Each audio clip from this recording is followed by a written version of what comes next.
बेटा, मैं पर्स घर भूल गई। मेरे ऐसा बोलते ही आर्यन मेरी तरफ एक अलग नज़रों से देखने लगा।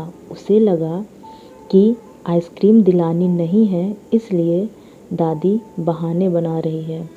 पर मैं क्या कर सकती थी। मुझे खुद पर ही शर्मा रही थी कि मैं कैसी दादी हूँ जो अपने पोते को आइसक्रीम नहीं दिला सकती। हमने बाहर ही खाना खाया। शेफाली ने मेरी पसंद की काजू मसाले की सब्ज़ी ऑर्डर की थी, पर मुझे वह अच्छा नहीं लग रहा। घर आने के बाद सबने थोड़ी देर टीवी देखा। सुबोध सोने चला गया और आर्यन को क्या चाहिए और क्या नहीं, यह देखने के लिए शेफाली उसके कमरे में गई। मैं भी अपने कमरे में सोने जा रही थी, तभी मुझे आर्यन की आवाज़ सुनाई दी। मम्मी, दादी बहुत कंजूस है। तू ऐसा क्यों बोल रहा है? शेफाली ने पूछा। हो मम्मी, जब हम मॉल में घूम रहे थे तब मैंने दादी से आइसक्रीम मांगी थी। यह अच्छा है क्या?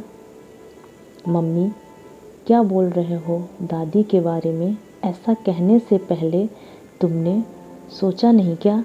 तुम्हारी दादी इस वक्त कितनी दुखी है, यह तुम नहीं समझ सकते। दादाजी के बिना तुम्हारी दादी कैसे रहती होंगी। सोच, अचानक तेरे मम्मी पापा तुमसे बहुत दूर चले जाएं, इतनी दूर कि वो कभी वापस नहीं आए, तब तुझे बड़ा दुख नहीं होगा क्या? नहीं मम्मी, मैं तुम दोनों के बिना नहीं रह सकता, आर्यन बोला। बेटा, फिर सोच कि दादाजी के बिना तेरी दादी कैसे रहती होंगी।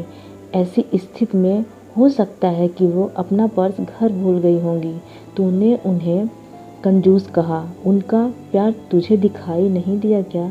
जब भी तुझे स्कूल से आने में 5 या 10 मिनट भी देर हो जाती है, तब वो बरामदे में खड़ी रहकर तेरा इंतज़ार करती हैं।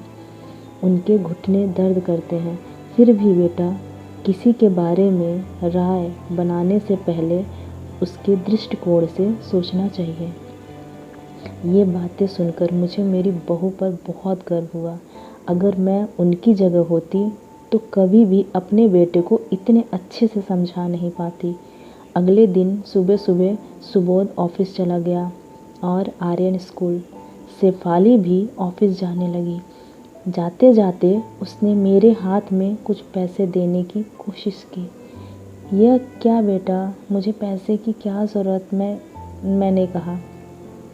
माँ, किसे कब पैसे की ज़रूरत पड़ जाए वो नहीं कह सकते। आप मंदिर जाती हैं, कभी दान पेटी में डाल देना। कभी आर्यन को कोई चीज़ के लिए ज़िद करे तो आप उसे वह चीज़ दिला देना। पर बेटा समझा करो, मैं नहीं ले सकती।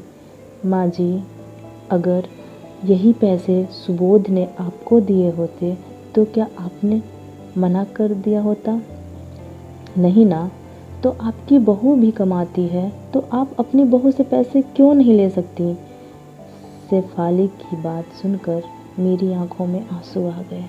जो मेरा बेटा नहीं समझ सका वो मेरी बहू ने समझा दिया। मेरी बहू जैसी बहू सबको मिले। मैंने भगवान से प्रार्थना की, ऐसी बहू मुझे हर जन्म में मिले। लोग बिना किसी कारण नौकरी करने वाली बहू का दुर्व्यवहार देखकर सब नौकरी वाली बहुओं को दोष देते हैं। कुछ शेफाली जैसी समझदार और बड़ों का आदर करने वाली होती हैं। दोस्तों, कहानी पसंद आई हो तो एक लाइक और अपने दोस्तों से शेयर करना मत भूलना। धन्यवाद।